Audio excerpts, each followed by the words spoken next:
Alright, the first phase of gait is initial contact. Here we have the hip at 20 degrees of flexion, the gravity reaction force is anterior to the hip, and the glutes are contracting concentrically. The knee is at 0 degrees neutral, the gravity reaction force is anterior to the knee, and the hamstrings are contracting concentrically. The ankle is at 0 degrees neutral, the gravity reaction force is posterior to the ankle, and the dorsiflexors are contracting eccentrically. In the frontal plane, the hip is at 0 degrees neutral, and the glute med is contracting eccentrically.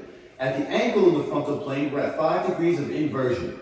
The next phase is foot flat. At foot flat, we have the hip in 15 degrees flexion, the gravity reaction force is anterior, and the glutes are contracting concentrically. In the frontal plane of foot flat, the hip is at max adduction, 5 degrees, and the glute med is contracting concentrically. The knee is at 15 degrees of flexion, the gravity reaction force is posterior to the knee, and the quads are contracting concentrically. At the ankle, we're at 5 degrees of plantar flexion, the gravity reaction force is posterior to the ankle, and the dorsiflexors are contracting concentrically. In the frontal plane, we're at 5 degrees of eversion at the ankle. At mid-stance, we're at 0 degrees at the hip, the gravity reaction force is posterior to the hip, and the hip flexors are contracting eccentrically. And in the frontal plane, the hip is beginning to move into abduction with the glute med contracting concentrically. The knee is at 5 degrees of flexion, the gravity reaction force is anterior to the knee, and the hamstrings are contracting eccentrically. At the ankle, we're at 5 degrees of dorsiflexion, gravity reaction force is anterior to the ankle, and the plantar flexors are contracting concentrically. In the frontal plane, we're at 5 degrees of eversion. Now at heel off, we're at 15 degrees of hip extension, gravity reaction force is posterior to the hip, and the hip flexors are still working eccentrically. In the frontal plane, we continue to move into abduction, and the glute med continues to work concentrically. At the knee, we're at 0 degrees of flexion or neutral, the gravity reaction force is anterior to the knee, and the hamstrings are contracting concentrically. At the ankle, we're at 0 degrees neutral, the gravity reaction force is anterior to the ankle, and the plantar flexors are still working concentrically. In the frontal plane at the ankle, we're at 5 degrees of eversion.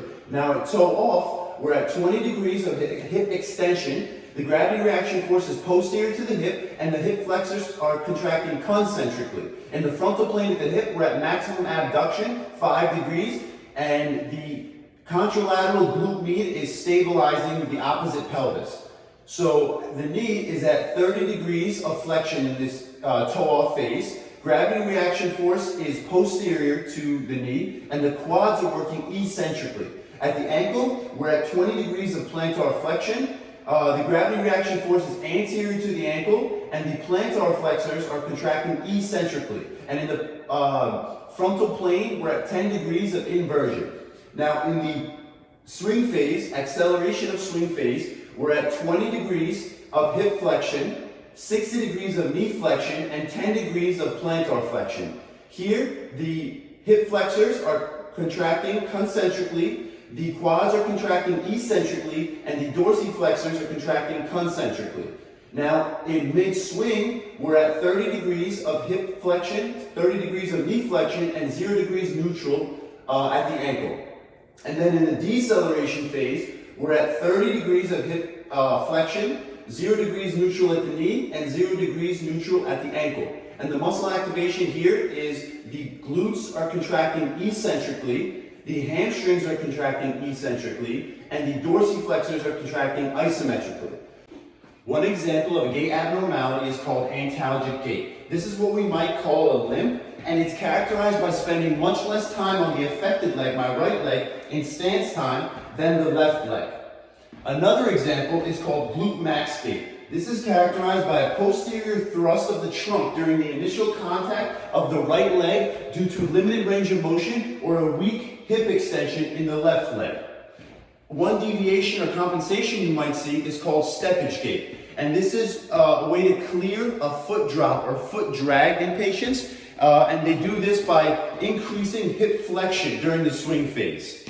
And then one more compensation you might see is called circumduction. And this is due to an inability to flex the hip and knee adequately during the swing phase.